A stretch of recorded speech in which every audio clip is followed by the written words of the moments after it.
সামনে ধান লাগাই যাবে। আমি কি চাষ করার লেগে এরকম মই দিছে নাকি বুঝতেছি না। ক্ষেত লাগাইবা মানে কোনো ক্ষেত খামার করবো আর কি। রাস্তার যে অবস্থা, প্রথম দিকে হয়তো ভুল করতারুই এটারে গ্রামের কোনো প্রত্যন্ত অঞ্চলের ভাঙ্গাচোরা রাস্তা মনে কইরা। এটা আসলে কিশোরগঞ্জ টু ভৈরব আঞ্চলিক মহাসড়ক। এই রাস্তা চলাচলের অযোগ্য হইল জীবিকার তাগিদে অথবা বিভিন্ন প্রয়োজনে প্রতিদিন হাজার হাজার গাড়ি এই রাস্তা দিয়ে যাতায়াত করে। কিশোরগঞ্জ জেলা সদর থেকে ভৈরব পর্যন্ত 65 কিলোমিটারের এই সড়কটার নির্মাণ কাজ শেষ হয়েছে 2019 সালে, কিন্তু মাত্র 5 বছরে যাতায়াতের অনুপযোগী হয়ে গেছে এই রাস্তা। সড়কের অধিকাংশ জায়গা জুড়ে সৃষ্টি হয়ে রয়েছে বড় বড় গর্ত। বেশিরভাগ জায়গাগুলোর আস্তর উইটা ভিতরের ইট বাইর হয়ে গেছে। এরপরেও বিকল্প ব্যবস্থা না থাকার কারণে ঝুঁকি লইয়া এই গাড়ি চালাইতে হইতাছে। মাঝে মধ্যেই বিভিন্ন গাড়ির চাক্কা কুইলা যাইতাছে, কোনোটার নাট কুইলা যাইতাছে, আরো কত সমস্যার সম্মুখীন হইতাছে ড্রাইভার গুলা। তো এই হচ্ছে ভৈরব টু কিশোরগঞ্জ রাস্তা হাইওয়ে। এই রাস্তা দিয়ে গেলে আপনারা এরকম পাহাড়, সমুদ্র, নদী নালা সবকিছু একসাথেই দেখতে পারবেন। আপনারা চাইলে এদিকে আসতে পারেন, খুব সুন্দর দৃশ্য। মানে একসাথে আপনারা সবকিছুই দেখতে পারবেন। এত দূরে যাওয়া লাভ নাই, আপনাদের বাড়ির পাশেই কিশোরগঞ্জ ভৈরব হাইওয়েতে আছে এরকম পাহাড়, পাহাড়ের পাশে এই যে বড় বড় সমুদ্র, নদী নালা সবকিছুই আছে। তো আপনারা চাইলে এদিকে আসতে পারেন, টোরে আসতে পারেন, ঘুরে যেতে পারেন। একমাত্র ঝর্ণা ছাড়া সবই আছে। এই যে রাস্তার পাশে পাহাড়, বড় বড় পাহাড়, এর পাশে আছে সমুদ্র।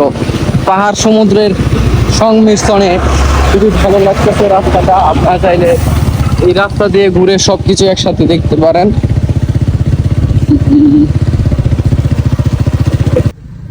আমরা যত সামনে যাইতেছি ততই মনে হইতেছে রাস্তা যেমন আরো ভাঙা বাড়তেই আছে। রাস্তার অবস্থা এতটাই বাজে যে এইটুকু রাস্তা আইতে আইতে আমরা কোমরের 12টা বাজে গেছে। আর গাড়ির অবস্থা কি কইয়াম, গাড়ি চালায় এইটুকু আইতে আইতে গাড়ি পুরো লক্কর চক্কর হয়ে গেছে।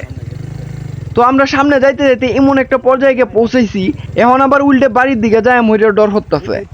মানে সামনে ভাঙা তো শেষ হইতেই আছে না, আর পিছনে এত এত ভাঙা ফালা এত হইছি যে পিছে ফিরে যায় মইরে আমরা আবার ভয় লাগতেছে।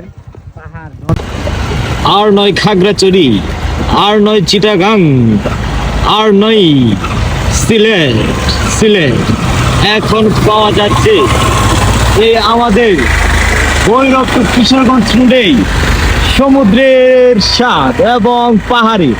আপনারা যদি পাহাড় দেখতে চান, এই ভৈরব টু কিশোরগঞ্জ রোডে চলে আসুন। গাড়িগুলা যে আইতাছে এইগুলার দেখে আমার খুব অসহায় মনে হইতাছে।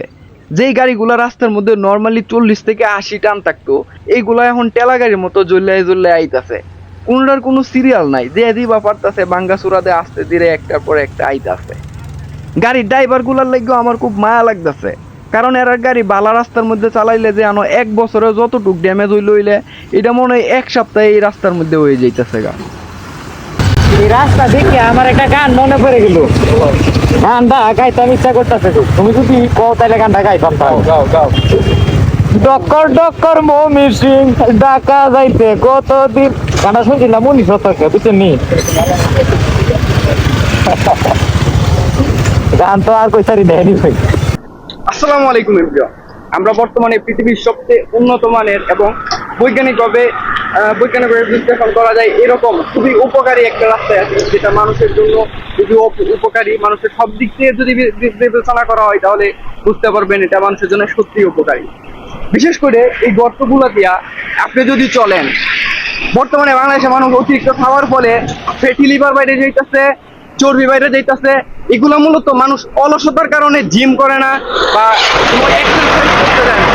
তো যারা এগুলো এক্সারসাইজে না যায় তাদেরকে এই রাস্তায় খুব ঘন ঘন চলাফেরা করাইলে তাদের চর্বিগুলো কমে যেতে পারে, তাদের যে ফ্যাটি লিভার আছে এগুলো কমে যাবে।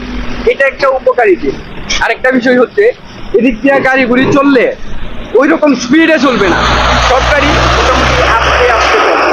সেই হিসাবে এই রাস্তায় অ্যাক্সিডেন্ট হওয়ার সম্ভাবনা খুব কম। তো এই দিকগুলো যদি আপনি বিবেচনা করেন তাহলে এই রাস্তাটা কিন্তু মানুষের জন্য খুবই উপকারী। আর এইরকম যদি আপনি চিন্তা করেন তাহলে আরো অনেক দিক আছে এই রাস্তা, যেমন মানুষের জন্য খুবই উপকারী বলতে পারেন। সেটা হচ্ছে এই গর্তগুলোর মধ্যে বিশেষ করে অনেক পানি থাকে। এই যে তীব্র রোদ, এই রোদের কারণে মানুষ টিকতে পারতেছে না। তো এই পানির কারণে মনে করেন যে গাড়ি যদি এদিক দিয়ে যায়, সাইডে দিয়ে একটা মোটরসাইকেল গেলে আর একটা বাস গেলে, বাসের টাকা পানির মধ্যে পড়ে মোটরসাইকেল ভিজায় দেয়। আর ভিজাই দিলে কি হয়, লোকটার যে গরমে যে অশান্তিতে ছিল, এই অশান্তিটা অনেকটা কাইটা যাইব এই পানি ছিটার কারণে।